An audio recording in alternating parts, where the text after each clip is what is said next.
Саламатсыздарбы, урматтуу мекендештер? Жалпыңыздарга кутмандуу күн. Өзүңүздөр билгендей, өлкө ичинде аянычтуу дейбизби, же кокустук болгон окуя деп айтсак туура болот болуш керек. Күтүлбөгөн кайсы бир мектепте окуя болуп кетти. Кабарыңыздар бар. Тактап айтканда 10 октябрда мугалим бир кыздын чөнтөк телефонун алып койгондугу үчүн ал кыз кайсы бир ой менен мектептин 2-кабатынан терезесинен секирип кеткен окуя болуп өттү. Ушул боюнча ошол мугалимдин түшүндүрмөсүн аягына чейин чогуу көрөлү. Анан ар бирибиз өзүбүздүн оюбузду калтыра кетсек.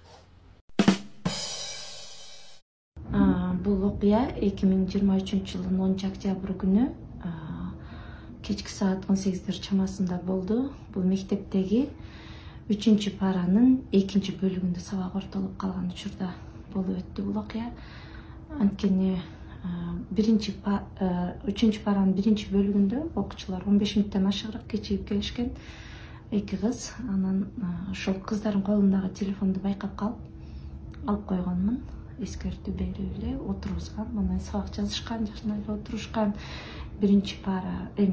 Паранын 1-бөлүгү бүтүп, переменага чыгып келишкен. 2-бөлүгү башталып, ушул ортолуп калган учурда болуп кетти бул окуя. Мен доскада балдарга теманы түшүндүрүп берип, анан доскага бурулуп эми жазайын дегенде гана ушундай тездик менен бурула калганымда эле кыздын мен колун гана көрүп калдым.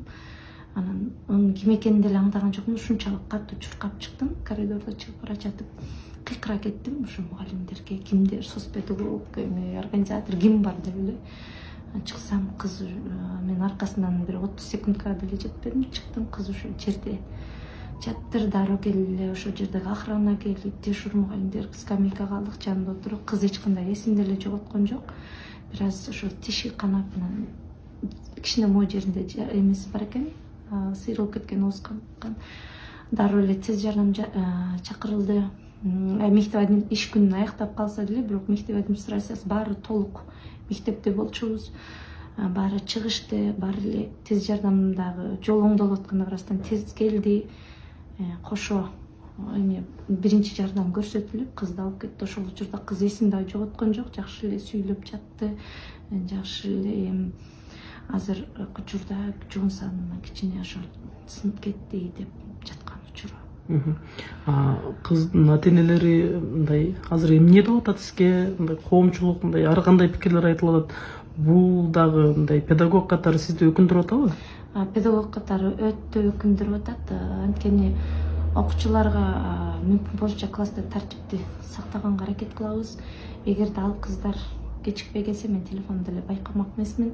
Анан байкап калгандан кийин албай коюшка да туура болбойт. Анткени баардык окуучулардын телефондору коробкада сакталып, үйүлүп турган.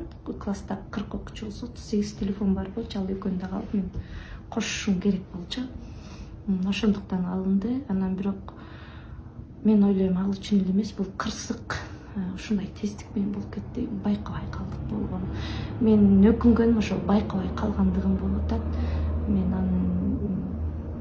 Мени күнөөлөп атат, ата-энеси аябай, апасы да күнөөлөп атат. Ушул болгону менде күнөө, менин сабагым учурунда болуп калды, мектепте болуп калды.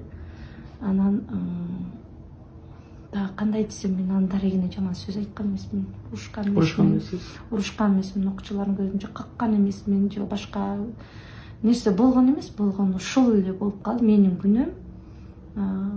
Педагог катары ошо байкабай калдым, доскада жазып жатып. Эми караңыздар, туугандар. Бул боюнча мен ойлоп атам, дээрлик эле мекендештер мугалимди күнөөлүү деп айтуудан алыс болушат. Анткени бул бажырайып эле көрүнүп турат. Мугалим бул өзүнүн функционалдык милдетин так аткарган. Жөнөкөй сөз менен айтканда, бул тартипти сактоо боюнча бул мектепте каралган ыкмаларды гана колдонгон.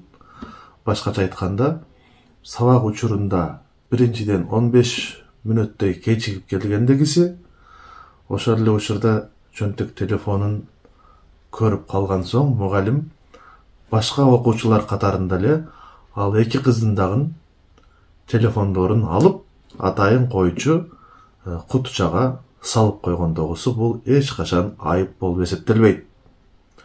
Мугалимдин сүйлөгөн сөзүнөн ичинде кири жок, атайын бирөө менен урушайын же болбосо окуучуларга жаман сөз айтып тилдейин деген эч кандай максаты жок экендиги жүзүнөн айтып турат.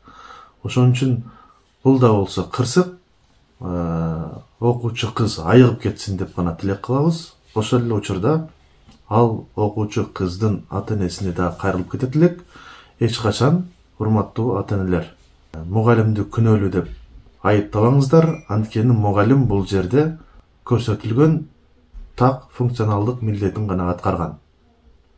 Ошон үчүн биз өзүбүздүн уул кыздарыбызга так жол көрсөтүп, чөнтөк телефонду кайсыл учурда колдонуш керек, кайсыл учурда колдонгонго болбойт экендигин түшүндүрө кетсек, мындай иштер, мындай кокустук окуялар болбойт. Ар бир ата-эне сак болуш керек, өзүнүн уул кыздарына туура багытты көрсөтүш керек. Ассаламу алейкум. Бар болуңуздар.